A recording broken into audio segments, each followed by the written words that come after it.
Hi Luxury Home Show, I'm Lee, founder of interiors brand Bert and May, and welcome to my second home here in Spain. Cheers. We've supplied tiles to Prince Harry and Meghan.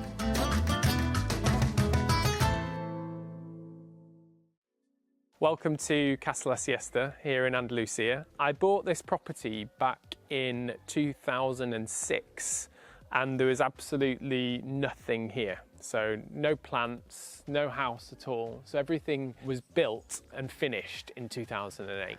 So what made you decide to build a property from the ground up as opposed to, purchasing an existing villa out here? So we tried. We thought that conventionally, we wanted to do the conventional thing to go out and buy an existing property, but it's actually really, really hard to find something out here that has the land that we wanted to have and just something that would be big enough for our family. So we knew we had to build something. How did you go about, creating a property that looked old but was actually fairly new?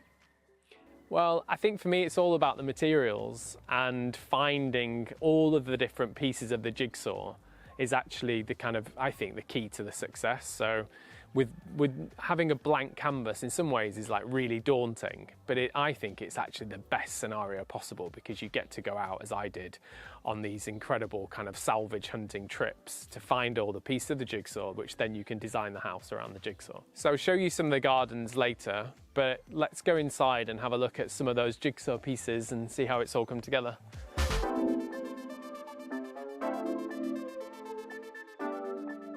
So welcome to the salon, the main kind of living space of the house. On this side, on the left here, you've got our sitting area, and then we've got the dining space plus the kitchen at the end.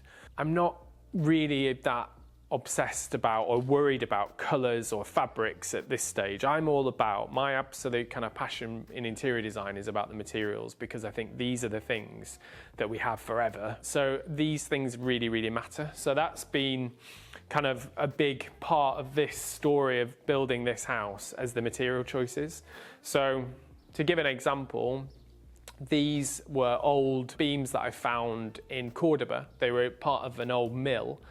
And when I found these, the salon, the house didn't exist. So I literally had to kind of like design the space around the kind of pieces that we'd found. So they've ended up kind of creating a really interesting structure to the room, dividing the three spaces up. And then in terms of the other material choices, we've got this reclaimed terracotta floor, which I found in an old bodega, which is a vineyard in Jerez, so a local town to here. And I think, again, it's a very, very simple palette. My own taste, obviously it's not for everyone, but my own taste is quite simple. I like to have a very simple, basic palette of materials, which then can kind of be dressed up as you like it, really. And then all the wall finishings that you're kind of going to see around the house are all this plaster work. So this is just the lime plaster. This was done 15 years ago now, and it's never once been kind of repainted, retreated. So it was done in the lime plaster finish and then waxed. It's pretty amazing to think we've not had to even paint it once since putting it on. Actually, the imperfections sort of add to it, don't they? Yeah, really, they're really cool, and some darker pieces as well where the wax has brought out a slightly pinkier tone, but it just creates a really nice kind of textural finish. Let's have a little look at the sitting area. It is obviously January, so we've got the fire on, so even in Spain it gets pretty nippy. This was just, I suppose it's a good example of kind of like salvaging random pieces that I had no idea when I bought this stone what I'd do with it, but it's basically just three pieces of stone that I've kind of bodged together and to make a really, I think now pretty nice fireplace. And then in terms of the hearth, you've got two old steps that again I found and salvaged, and then just some stonework behind it. But the kind of detail of having nice curved edges on the steps, I think just really, really makes it. How do you go about finding this stuff? Like, surely that's a fun process. It's amazing, but I think what's more, is in some ways it's just so exciting to go and buy things you love, buy things that you like the look of, and then figure out how you're going to use them. Like I could never have gone out and bought the steps and thought I'm going to make a hearth, but buying these lovely materials. I might buy something and then go, oh, I'm going to make a shelf. Like in one of the bedrooms that I'll show you later, we've got a bath, a freestanding bath, and then I've used a piece of marble as a beautiful shelf to put the shampoo and conditioner on and all that stuff. So it just... Yeah, well, I definitely was a hoarder at the beginning. I mean, I had this piece of land with no house here, and it was just full of absolutely random stuff like railings, doors, beams, and then it was just exciting to kind of figure out how you put them all together, really. So now we're in the dining area of the house, and before I show you a few things in here, I want to show you the real owner of the house. This is Sombra, and she is 18 and we found her, someone abandoned her in a car wash. She decided to hide in the engine of the car for 2 days, so it stopped our building work a little bit, but she's doing pretty good on Spanish living. Hello. This is all about kind of one open living space. You know, you can see it's part of the living area, kitchen's just over there, so it's just this lovely big open space, and the details I suppose are in things like this table. So it's old shutters, but then just battened together and sanded, so they were a dark green, and then I've just sanded off most of the green, so it kind of, you know, you still feel how old it is, but it's still, yeah, it just has lots of different patina and colour and stuff. Other details, things like this, you know, it's hard to get when you're trying to create this kind of lovely old finish, the timeless kind of look. I didn't really want to have, what could I do with a skirting board? And I think it's things like this that people really struggle with. So I had the old terracotta floor, I had the plaster walls, so rather than go the classic wooden skirting or a tile skirting, I decided to just do an experiment and cast our own skirting board. So literally just kind of got some timbers and poured the white cement in, and it's got all these like lovely little holes in it as well as some dust, but fundamentally I just think it looks really cool. It's not like a traditional interior design approach that you have, it's more like experimental, would you say? I don't know what, I don't know really. I mean, I think for me, I'm not, you know, I'm a guy from Blackburn in Lancashire. I'm not an interior designer. I very rarely say that. Often other people say it about me. They're like, well, you're a designer. I'm like, I just have a good eye. So for me, doing this is, yes, it is a bit of trial and error, but I very much knew what I didn't want. I just also didn't know how to get what I actually really wanted without trying new things. So it's kind of worked, which is good. And then I think things like this are really interesting. So where you've wanted to obviously create some architectural structure to the room. So this is just old floor tiles with it like roughly rendered, and actually creating this kind of texture, I think just really enhances the kind of feeling of the room. People often come into this kind of area and say, oh my God, it looks so old, and how is it new? And I'm like, well, it's not really new, because it is all old. It's just we've put it back together here instead of where it was originally. Old reclaimed tiles there, pattern tiles, and the columns, I think they work. Well, I think so anyway. So we're now in, like, I suppose the central bit of the house. This is our courtyard. So why did you actually choose to come to Spain? I was a barrister in London, and I knew really as soon as I qualified that I didn't want to be a barrister. So I suppose it was, I knew I just needed to do something different. So I got a first class honours degree from King's College, then started teaching law, and I just knew that it wasn't for me. So I came out to learn Spanish in Sevilla and thought that I wanted to be out of a city. So I left my kind of flat in London, intent on coming here for a few weeks to learn Spanish, and actually never went back to my flat, never even went back and got the furniture. I just abandoned my London life and moved to Spain.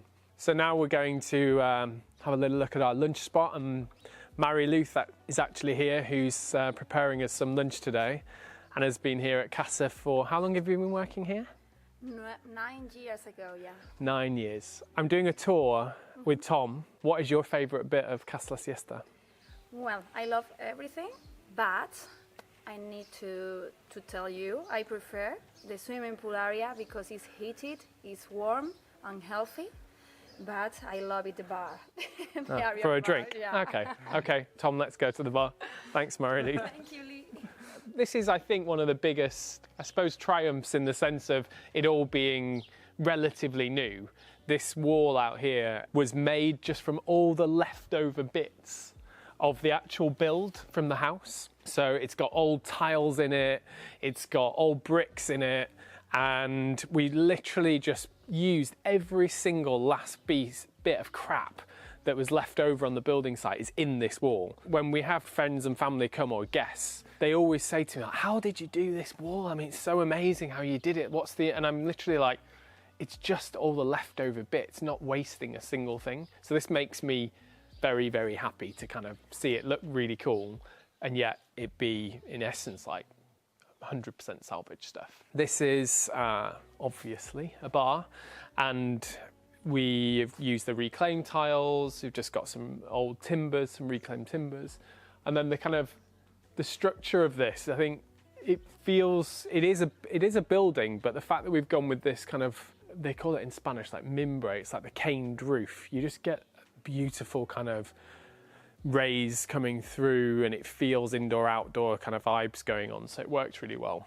And then I suppose most importantly, got our own little beer tap, which I can test my pouring skills and see if it's up to scratch. Oh dear, there's some kind of joke coming about giving good head now.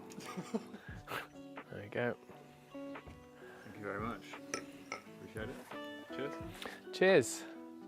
Oh, I feel like I'm really in Spain now. Yeah, this is what it's all actually about. So it's more of the old doors again, same system as I talked about inside. Found the doors and then made the whole fit the doors, not the other way around. And there's no genius kind of magic in what I've done. I've just found the beautiful things. It's these materials that are doing all the shouting for us, really. This is a really great space, made from old pallets, the furniture, some nice kind of outdoor quality fabrics on it, and next to this kind of very rustic materials around, it just feels, I think, pretty effective. These are, again, just old roof tiles with lights behind them. It's a very simple palette. And I think lighting is probably one of the hardest things to kind of get right in a building like this. I sometimes think the gardens are probably a bigger success in some ways than the house, because to think there was nothing here, it was just a plain field, and all what it was on a hill, there was no terracing.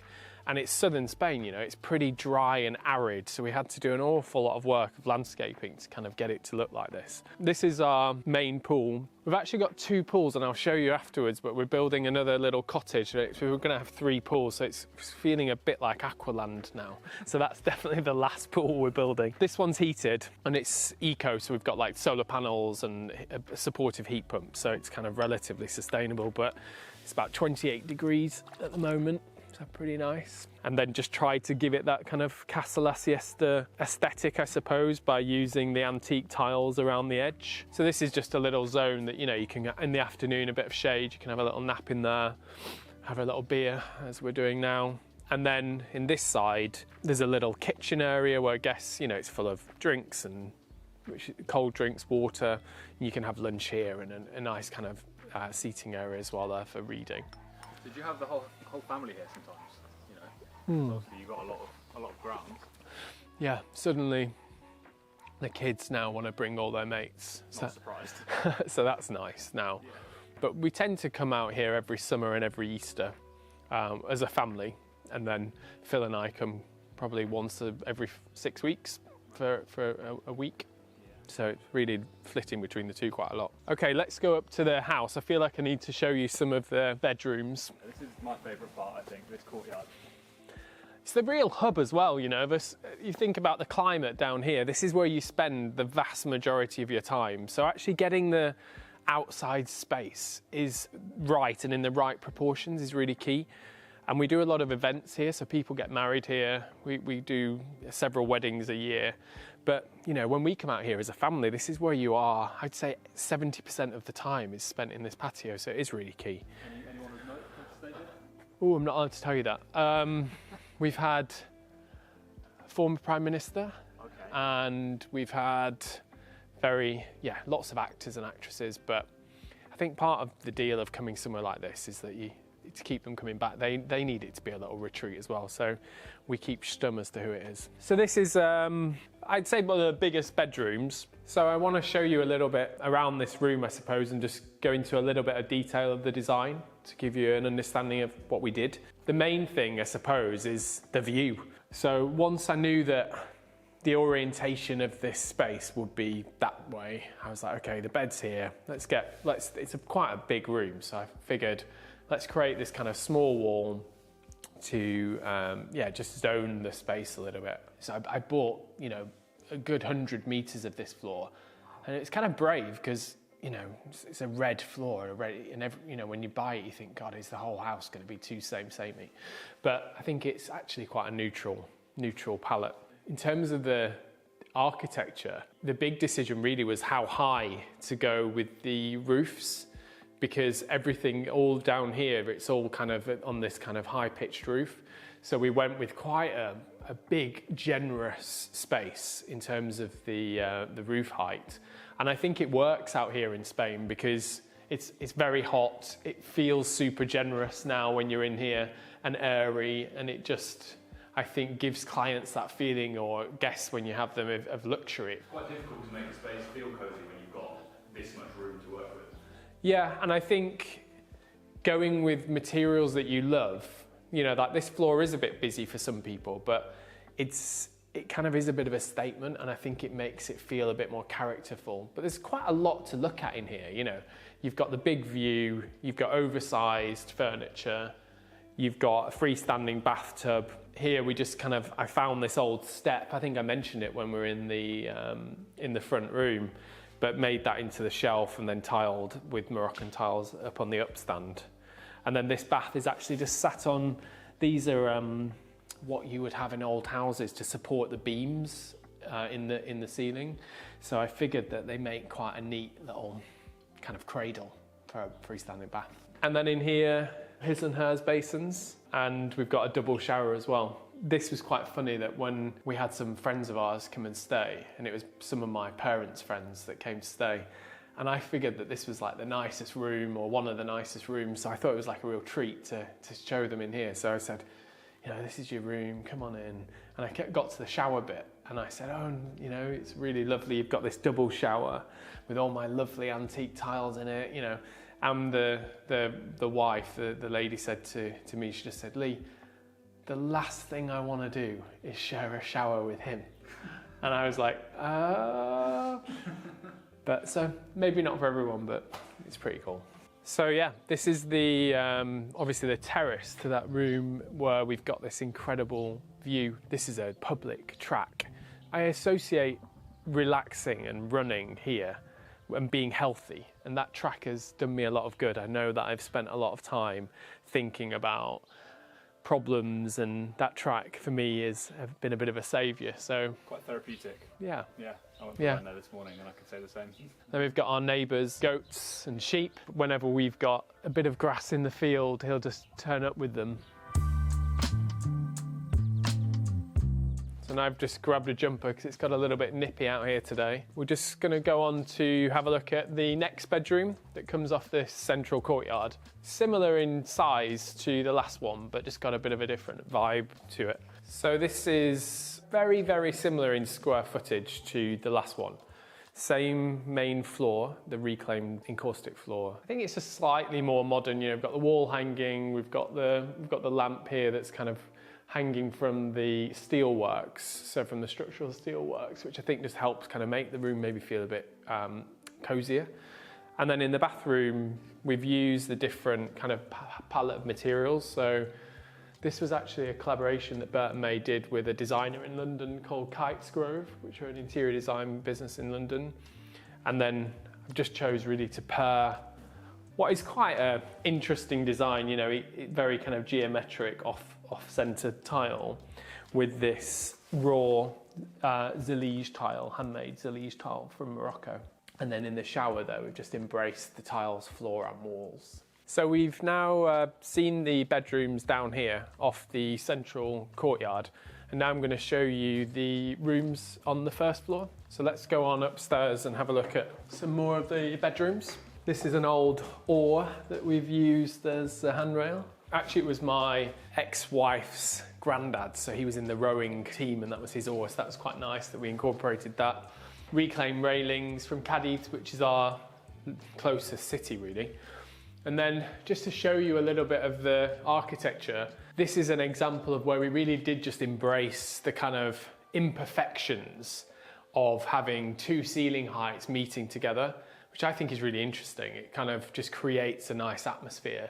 So as I said before, this is one of our guest rooms upstairs in the main house. High ceilings, and we've used some of the Casa, I'd say like hallmark design techniques or statements really. So we've got the antique tiles, which are about 100 years old, got the reclaimed shutters that the basins are sat on. And again, the basins are just handmade, very simple. And then underneath we've got another reclaimed shutter. So the palette is simple, but it has that immediate kind of impact, I think, in the room. And then in the shower here, we've got plain encaustic tiles or cement tiles, and they're all very, very slightly different in tone, which again, I think just gives it this character, and you feel when you walk in there or go in that shower that it's tactile. You want to touch the materials, which I think is important. I want people to really feel that there is an emotional reaction when they come in. I really want them to say, oh, I can't wait to read a book in here, or I want to have a coffee and look at that view. So using the antique materials just, I think, is a very easy way or a good way to try to achieve that goal. This view, when we bought the house, was very different. It didn't have any of the windmills here. And about a year after we opened, they went in, and I thought that was pretty bad news, having bought essentially a field with nothing around. But now we've got used to them, and actually I think they're just part of the landscape, and I think in themselves they're actually a thing of beauty. Okay, so I want to show you one of our smaller rooms, guest rooms, that goes on to that central courtyard where we were before. So what we've done in here, in quite a small space, is take obviously the basins and the shower areas, all just part of the main kind of bedroom area. But again, I think what we kind of emphasize in the design of this room is those antique tiles. So rather than them just one or two, you know, we've really embraced it and just taken them right to the ceiling height. It's that part really that is the difficult bit for me of the design of a property. It's how do you actually procure and find the right materials for the space? So I think I'd like to show you just out here, even as a bit of a kind of salvage geek or tile geek. These are reclaimed tiles from an area in Arcos, so quite close to here, and it's just so beautiful. And they're probably a couple of 100 years old, but you know, all the different colours on them, but also the way that they've constructed the roof, this beautiful like curve at the end, just looks for me really lovely. We get a great view from up here of the courtyard and the pool. It's actually got a bit cloudy, but you can still see how lovely it is with these tiles. Like, I'm not trying to put myself down on the design side, but I'm not this genius interior designer. What we've actually got there is a really beautiful antique tiled rug sat within reclaimed terracotta flooring. And of course it looks beautiful. You know, it's amazing, but anybody could really do that. The difficult bit is finding the great materials to go into the space. And I think that's, well, you've heard it throughout the house tour so far. That's really what I'm passionate about. So Lee, you say you're not a genius. You know, who is the type of person you're designing for? Who have you worked with in the past? Well, I think for Bert and May, so my main kind of business is Bert and May, and I think, you know, it works with all kinds of people, you know, hotels like Soho House, or we've supplied tiles to Prince Harry and Meghan when they had their place in the UK. But I suppose on a personal level, like, I tend to do 1 or 2 projects a year where I'll actually help design and build the entire thing or renovate the entire property. So my kind of wish or kind of goal is to try to find somebody that we can actually work really well together. And it's about that. It's not about me being a diva and saying I don't want to work with X or Y. It has to, you have to really have that connection and understanding and respect for what each other want. So who's your dream client? Who would be the best person for you? I'd love to do a US project, because I've actually never done a full project in the States. So somewhere warmer than here today would be pretty good, because it's absolutely freezing despite being in Andalusia. Let's say Jude Law in California, please. Yeah, that would be nice. A lot of people will be watching this quite inspired by the fact that you've got this second home out here in Spain. What have you learnt along the way that you think would be really valuable for someone? I would say it's go for it. It's really, I was a lawyer and I knew I didn't want to be a lawyer, but I also didn't really know what I wanted to be. But when you come across something and you think, that looks like me, I'm going to start, it's a journey, we're on a journey. So just go for it and take a risk. I'm really lucky, I do know that, to be here, stood here with this lovely house. But my background is, I don't have rich parents, and I was brought up in Blackburn, first one to go to university, and I rolled a few dice, and it's paid off. But if you don't roll them, you're never going to know whether it works out or not. So I would just say, go for it, have fun, and keep trying. And if it fails, failure's not a bad thing either. So I'm going to show you now our little casita, which is basically a 3-bed independent little cottage that we use for our own friends. My mum and dad stay there and Phil's family stay there. So come on in. So as you can see, this is got its own little independent kitchen, reasonably good sized dining space. And then through here, this is a really nice room. This is just a small salon, but it's got its own swimming pool. So come and have a look outside. And its own private garden as well. So when we do have guests come in here, it's really nice because they can be absolutely kind of private, and kind of get their own space away from us, which I'm sure they want to do sometimes. The casita's 3 beds, and it's probably like the most popular room that we actually rent. When we do rent the house out, everybody wants these little cottages.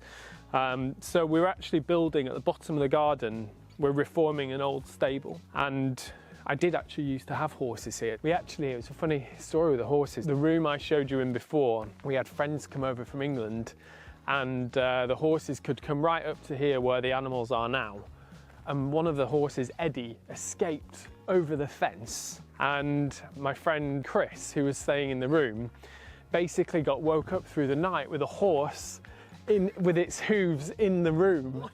And he said he thought he was hallucinating, but it was actually, he escaped and he was looking for us in the room. We've kind of planted lots of fruit trees, almond trees. We've got a huge veggie garden going on. So we're just trying to make the most sustainable kind of healthy living here as possible. This is the entrance to the old stable yard. So we used to have 3 boxes for the 3 horses and then like a hay barn. It's a little bit off being finished. I suppose this is the main feature of the cottage. It's going to have this fantastic view, and then we're building this swimming pool here. I keep looking at it and I'm not sure if I'm trying to convince myself or not. I think I am, by saying, it's not too big, it's not too big. I think it's for the right size, but right now it feels a bit big. Thank you very much for coming along. And if you do want to contact me, then you can get my details at the bottom of the video. And if you are Jude Law, or you know Jude Law, then you can get in touch and I will help you build something fantastic. And I'll be seeing all of you guys at my house in Yorkshire very, very soon. Thanks very much. Bye.